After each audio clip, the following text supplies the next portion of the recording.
কাশ্মীরের পহেলগামে অতর্কিত জঙ্গি হামলায় মৃত্যু হয়েছে ২৬ জন নিরীহ পর্যটকের, আহত হয়েছেন আরও অনেকেই। হঠাৎ এই মর্মান্তিক ঘটনায় ভূস্বর্গে নেমে এসেছে মৃত্যু ও আতঙ্কের ছায়া। গোটা কাশ্মীর জুড়ে এখন থমথমে পরিবেশ, ফাঁকা রাস্তাঘাট, বন্ধ দোকানপাট। সেনা টহলে শহরের সর্বত্র অস্বস্তি আর নিরাপত্তাহীনতার চিহ্ন। কেন্দ্রীয় গোয়েন্দা সংস্থা হামলায় জড়িত সন্দেহে ৩ জন জঙ্গির স্কেচ প্রকাশ করেছে, যাদের মধ্যে ২ জনের বিদেশি হওয়ার সম্ভাবনা রয়েছে। লস্কর-ই-তৈয়বার সঙ্গে যুক্ত দ্য রেজিস্ট্যান্স ফ্রন্ট এই হামলার দায় স্বীকার করেছে। জানা গেছে, নিহতদের মধ্যে একাধিক রাজ্যের বাসিন্দা রয়েছে। একজনকে স্ত্রী ও সন্তানের সামনে নির্মমভাবে হত্যা করা হয়েছে। এই দৃশ্য প্রত্যক্ষ করেছে অসংখ্য পর্যটক, যা তাদের মানসিকভাবে বিপর্যস্ত করে তুলেছে।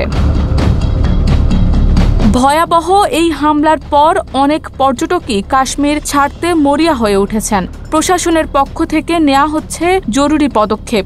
আতঙ্কের মধ্যে যেভাবে পরিস্থিতি বদলে গেছে, তাতে পর্যটনের মূল মৌসুমে বিশৃঙ্খলা ছড়িয়ে পড়েছে সর্বত্র। গত ১৬ এপ্রিল পশ্চিমবঙ্গ থেকে ২৫ জনের একটি পর্যটক দল পহেলগাম গিয়েছিলেন।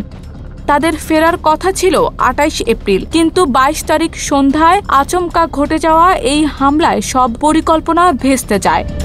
পর্যটকদের সঙ্গে পরিবারের সদস্যদের অনেকের যোগাযোগ বিচ্ছিন্ন হয়ে গেছে। ফলে কলকাতা ও হুগলি সহ বিভিন্ন অঞ্চলের পরিবারগুলোর মধ্যে চরম উৎকণ্ঠা ছড়িয়ে পড়েছে। ভ্রমণকারী অনেকেই আতঙ্কে মানসিকভাবে বিপর্যস্ত হয়ে পড়েছেন। চোখের সামনে এমন ভয়াবহ মৃত্যু প্রত্যক্ষ করার পর নিরাপত্তাহীনতা ও অনিশ্চয়তায় তারা অসহায় অনুভব করছেন। এই ঘটনার পরপরই মে মাসের জন্য ট্রাভেল এজেন্সিগুলোর অন্তত ৫টি বুকিং বাতিল হয়ে গেছে। পর্যটনের মৌসুমে এমন হামলার ফলে গোটা পর্যটন শিল্প পড়েছে বড় ধাক্কায়। এখন বড় প্রশ্ন, কাশ্মীর কি আদৌ আর নিরাপদ ভ্রমণ গন্তব্য? ভারতের প্রধানমন্ত্রী নরেন্দ্র মোদী সৌদি আরব সফর সংক্ষিপ্ত করে দেশে ফিরে এসেছেন। স্বরাষ্ট্রমন্ত্রী অমিত শাহ কাশ্মীরে পৌঁছে সেনাবাহিনী, পুলিশ ও গোয়েন্দা বিভাগের শীর্ষ কর্মকর্তাদের নিয়ে বৈঠক করছেন এবং পরিস্থিতি নিয়ন্ত্রণে জরুরি পদক্ষেপ নেওয়া হচ্ছে। কাশ্মীরের লেফটেন্যান্ট গভর্নর মনোজ সিনহা বলেন, এই জঘন্য হামলার দায় কেউ এড়াতে পারবে না।